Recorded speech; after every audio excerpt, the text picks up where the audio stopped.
Hello friends, स्वागत है आपका आज के इस नए वीडियो में।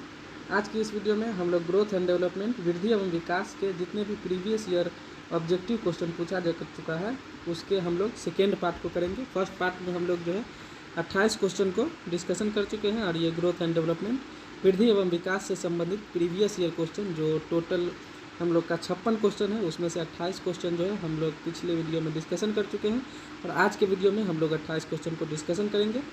तो अगर आप चैनल पर नए हैं तो चैनल को ज़रूर सब्सक्राइब कर लें, जिससे कि किसी भी टीचिंग एग्जाम में आपका स्कोर अच्छा हो सके। और टॉपिक वाइज हम लोग डिस्कशन भी कर रहे हैं थ्योरी के साथ, तो वो भी वीडियो चैनल पे अवेलेबल है, तो उसको भी जा कर के आप पहले देखें। उसके बाद जो है इस टॉपिक का ऑब्जेक्टिव आप देखेंगे तो अच्छे से समझ में आएगा और पता चलेगा कि आपका स्कोर कितना हो रहा है।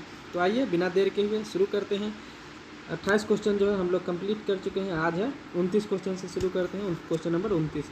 तो क्वेश्चन नंबर 29 है, विकास का अर्थ क्या है? डेवलपमेंट का अर्थ क्या है? तो डेवलपमेंट का अर्थ है परिपक्वता एवं अनुभव के फलस्वरूप होने वाले परिवर्तनों की श्रृंखला को जो है डेवलपमेंट कहा जाता है। यानी कि मैच्योरिटी, जैसे जैसे डेवलपमेंट में जैसे जैसे बच्चे का एज बढ़ेगा और जैसे जैसे एक्सपीरियंस होगा, ठीक है, तो उसके परिवर्तन का जो प्रोसेस है उसको जो है डेवलपमेंट कहा जाता है। अगला क्वेश्चन है क्वेश्चन नंबर 3, खिलौने की आयु किसे कहा जाता है? तो पूर्व बाल्यावस्था को खिलौने की आयु कहा जाता है, जो हम लोग थ्योरी में डिस्कशन भी कर चुके हैं। क्वेश्चन नंबर 31 को देखते हैं। तो क्वेश्चन नंबर 31 है, निम्नलिखित में से कौन सी पूर्व बाल्यावस्था की विशेषता नहीं है? कौन सी पूर्व बाल्यावस्था की विशेषता नहीं है? तो दल समूह में रहने की अवस्था जो है पूर्व बाल्यावस्था की अवस्था नहीं है। हम लोग डिस्कशन किए हैं कि पूर्व बाल्यावस्था में समूह पूर्व की अवस्था होती है, यानी कि बच्चा जो है समूह में धीरे धीरे जाना स्टार्ट कर देता है, और ये समूह में रहने की अवस्था जो है उत्तर बाल्यावस्था में होती है। तो ये पूर्व बाल्यावस्था की विशेषता नहीं है, तो इसका आंसर ये हो गया 31 का 1। क्वेश्चन नंबर 32 है, उत्तर बाल्यावस्था में बालक भौतिक वस्तुओं के किस आवश्यक तत्वों में परिवर्तन समझने लगता है? यानी कि उत्तर बाल्यावस्था यानी कि आपका 6 से 12 वर्ष तक की अवस्था को उत्तर बाल्यावस्था की अवस्था कहा जाता है। तो वो जब 6 से 12 वर्ष तक का बच्चा होगा तो वो द्रव्यमान में, संख्या में और क्षेत्र में सभी फील्ड में जो है वो अंतर परिवर्तन समझने लगता है। आइए क्वेश्चन नंबर 33 देखते हैं। क्वेश्चन नंबर 33 है, शर्म तथा गर्व जैसी भावना का विकास किस अवस्था में होता है? तो शर्म, ये ऑप्शन आपका यहाँ पे है, शैशवावस्था में या फिर आपका बाल्यावस्था में या किशोरावस्था में या वृद्धावस्था में। तो ये बाल्यावस्था में, जो बाल्यावस्था आपका 2 से 12 वर्ष तक की अवस्था है, इस अवस्था में जो है बच्चे के अंदर शर्म तथा गर्व की भावना विकसित हो जाती है। क्वेश्चन नंबर है 34। क्वेश्चन नंबर 34 में है, शैशवावस्था की मुख्य विशेषता क्या नहीं है? ठीक है, क्वेश्चन है शैशवावस्था की मुख्य विशेषता क्या नहीं है? तो सीखने की प्रक्रिया में तीव्रता, जिज्ञासा की प्रवृत्ति, चिंतन प्रक्रिया, अनुकरण द्वारा सीखने की प्रवृत्ति। तो ये जो है आपका चिंतन प्रक्रिया जो है शैशवावस्था, जो 0 से 2 वर्ष तक का बच्चा होता है वो चिंतन प्रक्रिया सही से नहीं कर सकता है। तो 34 का सी आंसर हुआ। क्वेश्चन नंबर 35, किस मनोवैज्ञानिक के अनुसार विकास एक सतत और धीमी प्रक्रिया है? सतत यानी कि कंटिन्यूअस प्रोसेस है डेवलपमेंट। तो ये किसके द्वारा बोला गया है? तो ये आपका स्किनर के द्वारा बोला गया है कि डेवलपमेंट जो है एक कंटिन्यूअस और धीमी प्रक्रिया है। क्वेश्चन नंबर 36 है, बाल्यावस्था की अवस्था कौन सी है? तो बाल्यावस्था की अवस्था को हम लोग जानते हैं कि जो 2 से आपका 12 वर्ष तक की अवस्था है, तो ये 12 वर्ष तक की अवस्था को बाल्यावस्था कहा जाता है।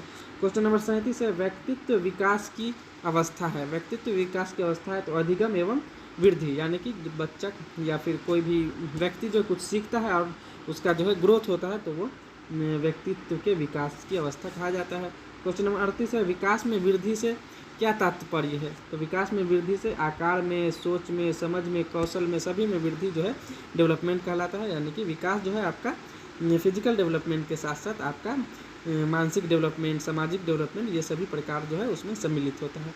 क्वेश्चन नंबर 39 है, 39 है, परिपक्वता का संबंध किससे है? परिपक्वता का संबंध जो है किससे है? तो ये डेवलपमेंट से जो है, जैसे जैसे विकास होगा बच्चे का वैसे वैसे बच्चा मैच्योर होगा। तो ये परिपक्वता का संबंध विकास से है। क्वेश्चन नंबर 40 है, तनाव और क्रोध की अवस्था किसे कहा जाता है? तो हम लोग डिस्कशन कर चुके हैं, ये किशोरावस्था को तनाव एवं क्रोध की अवस्था भी कहा जाता है।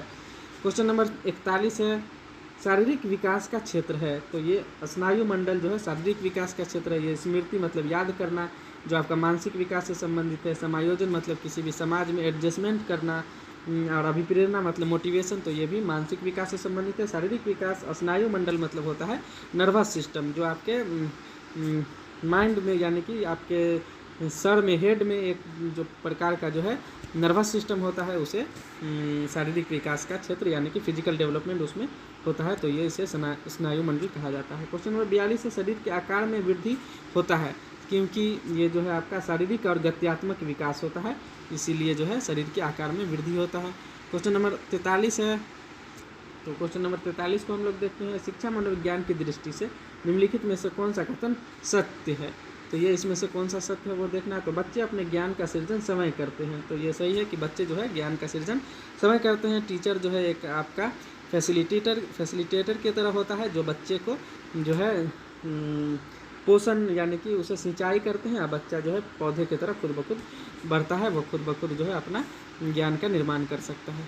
आइए क्वेश्चन नंबर 44 को देखते हैं। तो क्वेश्चन नंबर 44 है आपका, बाल मनोविज्ञान के आधार पर कौन सा कथन सर्वोत्तम है। तो बाल मनोविज्ञान के आधार पर जो है प्रत्येक बच्चा विशिष्ट होता है, मतलब हर एक बच्चा जो है उसमें इंडिविजुअल डिफरेंस होता है, उसमें सीखने का क्षमता, समझने का क्षमता, कोई कार्य करने का क्षमता जो है अलग अलग होता है, तो प्रत्येक बच्चा विशिष्ट होता है। तो 44 का बी नंबर आंसर हुआ।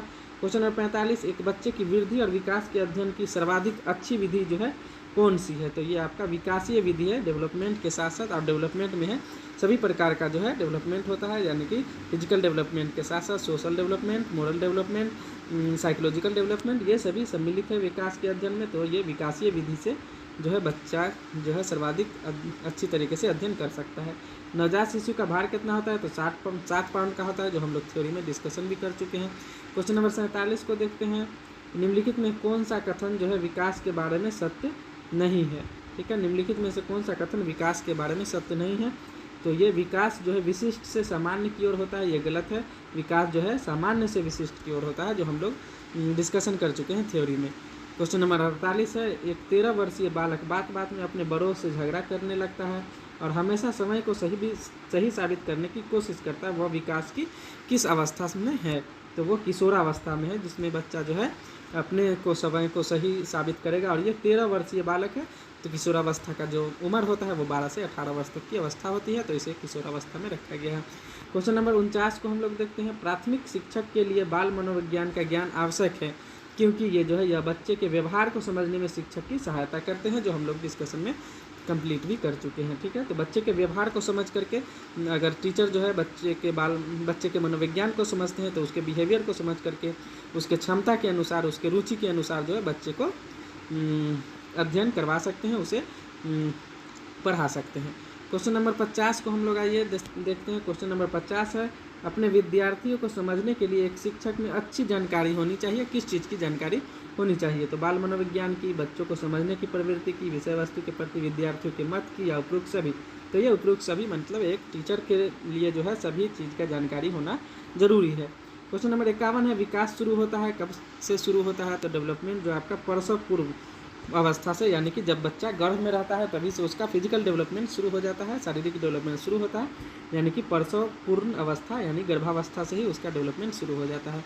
क्वेश्चन नंबर 52 को हम लोग देखते हैं। क्वेश्चन नंबर 52 है, विकास के परिप्रेक्ष्य में समय के साथ होने वाले परिवर्तन में निम्नलिखित में से क्या शामिल है। तो ये आपका रूप, दर, अनुक्रम, ये सभी जो है शामिल है। समय के साथ साथ जो है रूप में, रंग में, उसके स्पीड में, उसके क्रम में, सभी में जो है आपका परिवर्तन होता है। क्वेश्चन नंबर 53 है, शिक्षा मनोविज्ञान का संबंध किससे नहीं है। ठीक है, किससे नहीं है। तो संचार माध्यम के अध्ययन, मतलब संचार माध्यम जो होता है उसका जो संबंध है मनोविज्ञान से नहीं है। ये सीखने का तरीका, मानसिक प्रक्रिया, मानव व्यवहार, ये सब जो है शिक्षा मनोविज्ञान से संबंधित है। क्वेश्चन नंबर 54 को हम लोग आइए देखते हैं। क्वेश्चन नंबर 54 है, मनोवैज्ञानिक के अनुसार बाल विकास की कौन सी अवस्था सबसे जटिल व कठिन है। जो हम लोग देखे हैं, किशोरावस्था को बाल विकास की सबसे जटिल अवस्था भी कहा जाता है। क्वेश्चन नंबर 55 है, वृद्धि को प्रभावित करने वाले कारक कौन से हैं। तो ये सभी जो है वृद्धि को प्रभावित करने वाले कारक है। पर्यावरण है, यानी कि पर्यावरण मतलब कि आपका हो गया ये माहौल, सामाजिक माहौल जो है वो भी प्रभावित करता है। उसके बाद स्वास्थ्य, उसके बाद आहार, ये सभी जो है वृद्धि को प्रभावित करता है। क्वेश्चन नंबर 56 है, बच्चे के उचित विकास को सुनिश्चित करने के लिए उसका स्वस्थ शारीरिक विकास एक महत्वपूर्ण प्रथम आवश्यकता है। यानी कि शारीरिक विकास जो है उसका बच्चे का जो है बहुत महत्वपूर्ण होता है। ठीक है, तो ये बात जो है सही है। तो सही है, क्योंकि शारीरिक विकास विकास के अन्य पक्षों के साथ अंतर संबंधित होते हैं। यानी कि जब शारीरिक विकास होगा तो उसके साथ साथ उसका मानसिक विकास कुछ ना कुछ होगा, उसका सामाजिक विकास होगा, उसका नैतिक विकास होगा, उसका सामूहिक विकास होगा। तो ये सभी विकास जो है एक दूसरे से अंतर संबंधित होते हैं, यानी एक दूसरे से अलग नहीं होते हैं। क्वेश्चन नंबर 56, ये आज का हम लोग का टोटल 56 क्वेश्चन जो है कंप्लीट हो चुका है। अब जो है हम लोग अगला टॉपिक के साथ जो है जो प्रीवियस ईयर क्वेश्चन पूछा जा चुका है उस सबको डिस्कशन करेंगे। तो वीडियो कैसा लगा ज़रूर कमेंट करके बताएंगे। अगर आप किसी भी टीचिंग एग्जाम की तैयारी कर रहे हैं, आप स्कोर अच्छा करना चाहते हैं, प्रैक्टिस करना चाहते हैं, जो कि आपको थ्योरी पढ़ने के बाद जो है आप जब तक प्रैक्टिस नहीं करेंगे तब तक जो है आपका स्कोर, आपका किस प्रकार से क्वेश्चन पूछा जाता है वो आपको समझ में नहीं आएगा। तो ये जो है आपके फ़ायदे के लिए है, जो ऑब्जेक्टिव प्रीवियस ईयर क्वेश्चन जो टॉपिक वाइज हम लोग यहाँ पर वीडियो बना रहे हैं, डिस्कशन कर रहे हैं। और जब टॉपिक वाइज आप ये ऑब्जेक्टिव देखें तो उससे पहले जो है आप थ्योरी का जो है क्लास ज़रूर देख लें। तो थैंक यू, धन्यवाद। मिलते हैं नेक्स्ट वीडियो में, जब तक के लिए तो धन्यवाद।